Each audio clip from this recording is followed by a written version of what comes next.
Mutual funds మీద December 19న wealth వ్యాగాన్ మరియు మిరే assets సంయుక్తంగా కండక్ట్ చేసే ఎడ్యుకేటివ్ వెబినార్ కి రిజిస్టర్ అవ్వండి. మీకు సొంతగా డైరెక్షన్ ఛాన్స్ ఎలా వచ్చింది? సింహరాశి ఎలా మొదలైంది? నేను ఫస్ట్ నేను జనరల్గా కూడా అమ్మని బాగా ప్రేమిస్తానండి. అయితే ఫస్ట్ సినిమా హిట్ కొట్టాలంటే అమ్మమే తీయాలి, ఎవరు కామెంట్ చేయరు.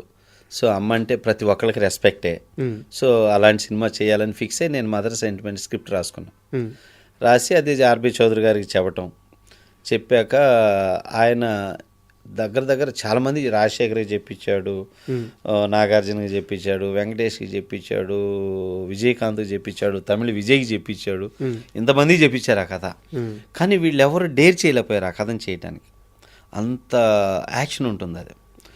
సో ఏందబ్బా ఇంత మంచి కథ వీళ్ళు ఎవరేంటి యాక్సెప్ట్ చేయట్లేదు అనేది చౌదరి గారు అనుకుంటూ, సరే ఈలోపు మాయి అని ఒక సినిమా వచ్చింది, తమిళ్లో జస్ట్ యావరేజ్ ఫిల్మ్ అది, బట్ అది చూడు సముద్ర అంటే చూసి నచ్చిందండి నేను చేస్తాను అని అప్పుడు నరసింహనాయుడు జరుగుతుండే బాలయ్య బాబుని అడిగా.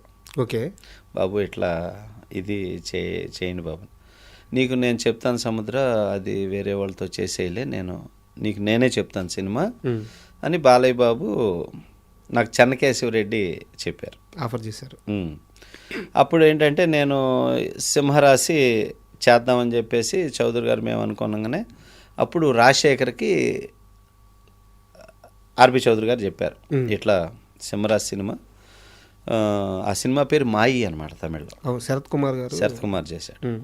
సో డైరెక్ట్గా ఇద్దరు డైరెక్టర్ని ఇస్తాను, ఇద్దరు ఎవరో ఒకరిని సెలెక్ట్ చేసుకో. అప్పుడే నిన్నే ప్రేమిస్తాను రిలీజ్ అయ్యి షిండే ఉన్నాడు డైరెక్టర్. షిండే అని ఫస్ట్ ప్రజెంట్ హిట్ ఇచ్చున్నాడు. సముద్ర అని అప్కమింగ్, నీకు కూడా కథ చెప్పాడు ఒకసారి అని చెప్పగానే లేదు సముద్రాకే ఇద్దాం, సముద్రాలో ఆ షార్ప్నెస్ నాకు నచ్చింది, సముద్రాకే ఇద్దాం అని రాజశేఖర్ అన్నాడు. ఆ మాట రాజశేఖర్ గారు చెప్పడం వల్ల నాకు ఈ సినిమా ఫస్ట్ ఛాన్స్ ఒకటి. రాజశేఖర్ గారు అంటే అప్పుడు ఇప్పుడు నాకు ఈ కృతజ్ఞతా భావం.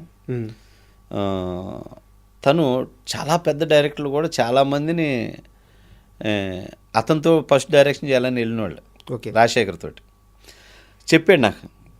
కృష్ణవంశీ కానీ, సీను వైట్లో కానీ, మళ్ళీ తేజ కానీ, ఇట్లాంటి వాళ్ళు అందరూ. సో తను చెప్పాడు ఇట్లా అని చెప్పేసి అట్లాగా నేను సింహరాశి చేయటం. కాకపోతే రాజశేఖర్ డౌట్, ఈ సినిమా ఎంతవరకు ఆడిద్దు, ఈ సినిమా చూస్తే హీరో ఏమో ఒకే డ్రెస్ వేసుకొని ఉన్నాడు, కింద కూర్చుంటాడు, ఇవన్నీ హీరోయిన్ పట్టుకోడు. మా అన్నయ్య పెద్ద హిట్ అనమాట అప్పుడు. ఆ సినిమా అంత పెద్ద హిట్ సినిమా ఇక్కడ చేస్తే యావరేజ్ అయింది, ఇదేమో యావరేజ్ సినిమా, ఇదేంది నా కర్మ, అందరికేమో సూపర్ హిట్లు ఇచ్చాడు చౌదరి గారు అని ఈ రాజశేఖర్ గోల. అయితే కాతే ఇక కానీ డైరెక్టర్ చెప్పింది వింటాడు రాజశేఖర్. స్పాట్కి వచ్చాక విని క్యారెక్టర్ని బాగా మోల్డ్ చేసుకుంటే నేను అక్కడికి ఎమోషన్లో రాజశేఖర్ మీద ఏ యాంగిల్ వర్కౌట్ అవుతుంది అనేది మైండ్లో పెట్టుకొని ఎప్పుడు రాజశేఖర్ గారి మీద యాక్షన్ ఫ్యామిలీ డ్రామా వర్కౌట్ అవుతాయి. అతని హిట్ సినిమాలు అన్నీ తీసుకోండి, ఒక అంకుశం కానీ, ఒక ఆగ్రహం కానీ, ఒక మన ఆయన చేసిన మగాడు కానీ, నేను చేసిన సింహరాశి కానీ, ఎవడైతే నాకేంటి కానీ, ఇవన్నీ కూడా emotion drama, emotional family drama. ఇక ఏ యాంగిల్కి వెళ్ళినా కొట్టేస్తాయి. సేమ్ బాలయ్య కూడా అంతే, బాలకృష్ణ గారి ట్రాక్ కూడా అంతే. సో అట్లాగా సెలెక్ట్ చేసుకొని ఎక్కడికక్కడ డైలాగులు తీస్తే ఎక్కడికక్కడ ఎమోషన్ లేపుతూ అసలు ఫస్ట్ సినిమాకే నువ్వా నేనా, నా డైరెక్షనా నీ హీరోయిజమా, ఆ లెవెల్లో సినిమాని తీశానండి. సినిమా తీశారు కరెక్ట్, సింహరాశి తీశారు కరెక్టే. సినిమా తీస్తున్నంతసేపు మీకు తప్పించి కనీసం మీ టీంలో ఉన్న అసిస్టెంట్, అసోసియేట్, కో డైరెక్టర్లకి ఎవ్వరికి కూడా ఈ సినిమా ఆడద్ది అని నమ్మకం లేదంట. మీకే మొహం మీదే చెప్పేశారట ఈ సినిమా ఆడదు. నిజమేనా? నిజమే. నేను అడిగాను నా సినిమా వర్క్ చేసేవాళ్ళని, దగ్గర ఒక 100 మందిని అడిగానండి. అరే ఇది సినిమా ఏంటి చేయొచ్చా? వామ్మో ఇదేం సినిమా అన్న, ఆడు నేల మీద కూర్చుంటాడు ఆర్టిఫిషియల్గా లేదా, ఆడు ఒకే డ్రెస్ వేసుకుంటాడు ఎవడన్నా ఆర్టిఫిషియల్గా లేదా, తల్లికి కుష్ఠరోగం కుష్ఠరోగాన్ని ఇవ్వడం చూస్తాడన్న సినిమాలో కుష్ఠరోగం తల్లి పట్టుకోకపోతే అమ్మాయిని పట్టుకోడా, తల్లికి పెళ్ళడానికి తేడా లేదా, ఏందన్న ఈ సినిమా, సినిమా ఇది ఆడదు అని ఇలా మొహాన్ని చెప్పేవాళ్ళు. కానీ ఎవరు అన్నా కూడా నేను ఏమీ పట్టించుకోలే. నాకు ఇది ఒక స్టోన్ దొరికింది, ఈ స్టోన్ నేను వజ్రం చేయాలి, ఎక్కడికెక్కడ చెక్కాలి, దీన్ని అదే పెట్టుకున్నా. చాలా వరకు మార్చేశారు.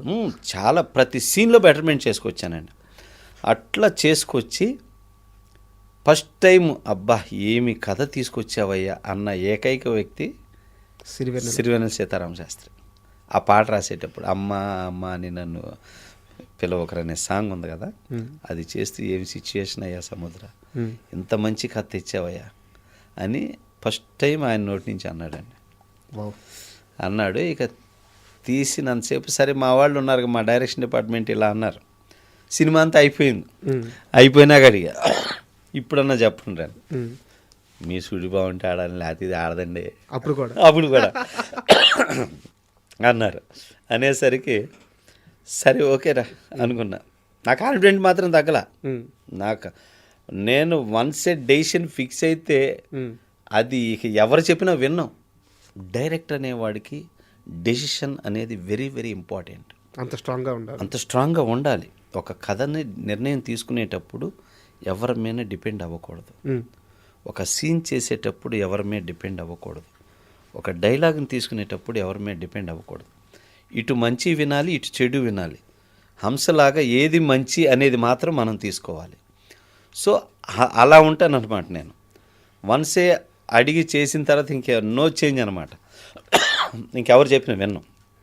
అట్లాగా సినిమా చూశాక ఆర్బి చౌదరి గారు అప్రిషియేట్ చేశాడు. ఏం తీసావు సముద్ర, బ్యూటిఫుల్, బ్రహ్మాండంగా ఉంది సినిమా అని చెప్పారు. రాజశేఖర్ గారి రియాక్షన్ ఏంటి? రాజశేఖర్ గారికి అప్పటికి నమ్మకం లేదు.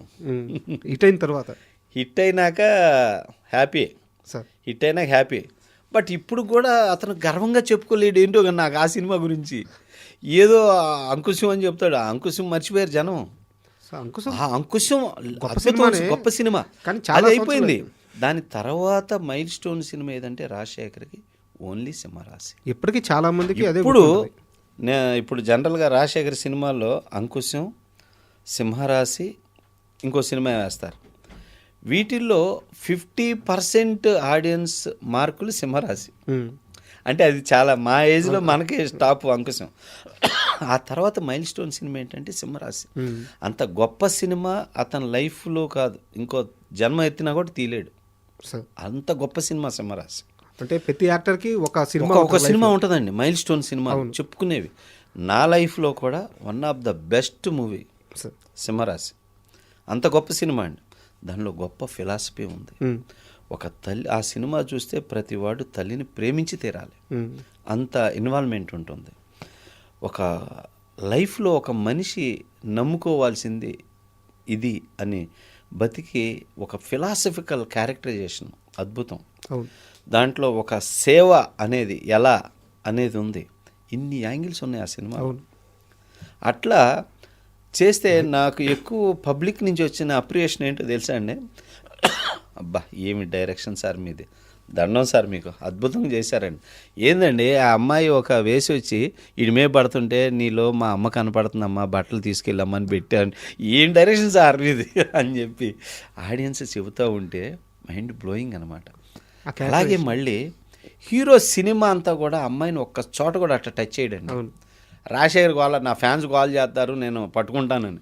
మీకు దండం పెడతాను స్వామి, ఇన్ని సినిమాలు పట్టుకున్నా ఈ ఒక సినిమాలో వదిలి అంటే ఏది జీవిత సముద్ర ఇలా అంటాడు. హీరోయిన్ పట్టుకోతా, ఈ డ్రీమే కదా అంటాడు. డ్రీమ్లో కూడా పట్టుకోవద్దు నువ్వు అనేవాడిని. అట్లా చాలా హ్యాపీ చేశాడు రాజశేఖర్. అందరం చాలా చక్కగా చాలా హ్యాపీగా చేశాము.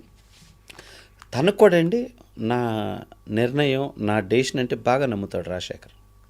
సముద్రాకి నచ్చిందా ఫస్ట్, నాకు అది కావాలి, మీ ఎవరి డెసిషన్ కాదు, సముద్రాకి నచ్చిందా లేదా, నచ్చిందా ఓకే అంటాడు అంతే. ఇప్పుడు కూడా ఆ నమ్మకం అలాగే ఉంటుంది. సో అట్లాగా అది చేయటం, దాని నుంచి అలాంటి ఒక మంచి ఇది రావటం. ఇప్పటికి కూడా అండి ఎవ్రీ మంత్ వస్తుంది సినిమా. 26, ఇప్పుడు 25 సంవత్సరాలు ఈ 25 సంవత్సరాల నుంచి ఎవ్రీ మంత్ వస్తే ఎవరో ఒకళ్ళు ఫోన్ చేస్తానే ఉంటారు, అయ్యా సింహరాశి వస్తుంది. ఇంపాక్ట్ ఆ ఇంపాక్ట్ అటువంటిదండి. ఇన్ని సంవత్సరాలు లీడ్ అయ్యే సినిమా చాలా తక్కువ. అది కానీ శివరామరాజు ఇవన్నీ వస్తే కంపల్సరీ ఫోన్లు వస్తాయి నాకు. ఒక్కసారి వచ్చి పోమ్మ మెరుపు తీగ అని చెప్పి ఒక చిన్న కామెడీ ట్రాక్ ఉంటుంది అనమాట. అంటే అప్పట్లో ఎంత వైరల్ అయిందంటే ఇప్పటికి కూడా మీమ్స్ వస్తూ ఉంటుంది. సో అసలు ఆ ట్రాక్ ఎలా పుట్టింది, ఎవరు రాశారు, ఎలా షూట్ చేశారు? ఆ ట్రాక్ తమిళలో రాశారు సార్. ఓకే, తమిళ్లోనే వచ్చింది. తమిళ్లో కూడా మంచి పాపులర్ అయింది. కానీ అక్కడికంటే ఇక్కడ బీభత్సమైన సక్సెస్ అయింది అది. అవునవును. దానిలో ఒక్కసారి వచ్చిపోమ్మ మెరుపు తీగకి బ్రహ్మానందం గారు ఇచ్చిన రియాక్షన్ అద్భుతం అండి. అది పెళ్లి చూపులు రమ్మంటే ఒక్కసారి వచ్చిపోమ్మ మెరుపు తీగంటే ఎటొచ్చి తెలియదు. దానికి బ్రహ్మానందం గారి రియాక్షన్ అయితే అలా చూస్తాడు. పక్కన రాజశేఖర్ గారి రియాక్షన్ కూడా అదిరిపోద్ది, ఏంటి బావా అని చెప్పేసి. అది పక్కన మల్లికార్జున డైలాగ్ కూడా, అమ్మా రాజన్న వచ్చినాడు, రాజన్న బామర్ది రామబ్రహ్మ వచ్చినాడు, వాళ్ళ తరపు బంధువులు అందరూ వచ్చినారు.